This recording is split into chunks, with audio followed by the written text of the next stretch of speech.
नमस्कार दोस्तों, मेरा नाम दीपक शुक्ला है और हमारे चैनल अष्टावक्र गीता ज्ञान पर आपका स्वागत है। अक्सर हम कहते हैं ये दुनिया बहुत कठिन है, ये सांसारिक परिस्थितियां मुझे परेशान कर रही हैं। लेकिन क्या सच में समस्या संसार में है या समस्या देखने वाले की समझ में है? मुनि अष्टावक्र कहते हैं, आत्म अज्ञानात् जगत भाति, आत्म ज्ञानात् न भासते। अर्थात जब तक हमें आत्मज्ञान नहीं होता तब तक संसार हमें हमसे अलग दिखाई देता है। नाम, रूप, लोग, परिस्थितियां सब हमें ऐसा लगता है मानो वे स्वतंत्र रूप से मौजूद हों और हम उनसे अलग हों। यहीं से हमारा डर शुरू होता है, असुरक्षा की भावना पैदा होती है और संघर्ष जन्म लेता है, क्योंकि हमें ऐसा लगता है कि संसार हमसे अलग है और हमें चोट पहुंचा सकता है। लेकिन जैसे ही आत्मज्ञान घटता है, उसके तुरंत बाद एक बड़ा फर्क आ जाता है। अब हमें संसार आत्मा से अलग नहीं दिखता है, हमारी दृष्टि बदल जाती है। अब हमें ये समझ आ जाता है कि जो संसार हमें पहले बाहर दिख रहा था, वो वास्तव में हमारी उसी चेतना में प्रकट हो रहा है जो हमारा वास्तविक स्वरूप है। मुनि अष्टावक्र आगे कहते हैं, रज्जव ज्ञानात् अहि भाति, तज ज्ञानात् भासते नहीं।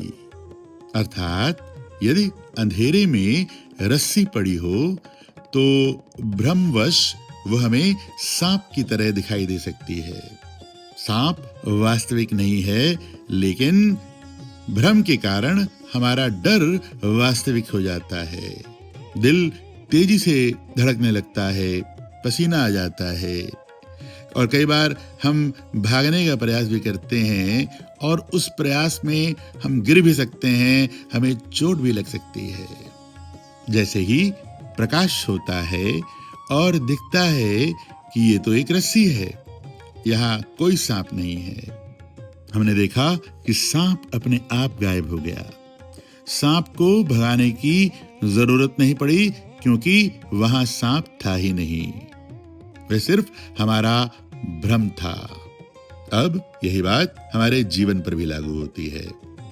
संसार उस सांप की तरह है जो आत्मज्ञान के अभाव में हमें डरावना लगता है। आत्मज्ञान उस प्रकाश की तरह है जो हमें दिखा देता है कि जिससे तुम डर रहे थे वह वास्तव में तुमसे अलग था ही नहीं। आत्मज्ञान संसार को नष्ट नहीं करता है, वह केवल हमारे भ्रम को नष्ट कर देता है। डर, तनाव, संघर्ष ये सब हमारे अज्ञान का ही परिणाम है। जब यह बोध सिर्फ विचार नहीं बल्कि देखने का ढंग बन जाता है तो संसार वही रहता है, लेकिन हमारे भीतर की प्रतिक्रिया बदल जाती है। अब हमारे जीवन में घटनाएं होती तो हैं, लेकिन हमें बांधती नहीं हैं।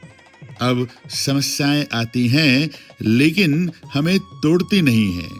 सारांश ये है कि आत्मज्ञान के अभाव में ये संसार हमें बंधन की तरह लगता है, और जैसे ही आत्मज्ञान घटित होता है, उसके बाद ये संसार हमें बंधन नहीं लगता है। जैसे रस्सी के ज्ञान में सांप नहीं बचता, तो वैसे ही आत्मज्ञान में भय नहीं बचता। यही इस श्लोक का मूल संदेश है कि संसार बदलने की जरूरत नहीं है, समझ बदलने की जरूरत है, दृष्टि बदलने की जरूरत है। धन्यवाद।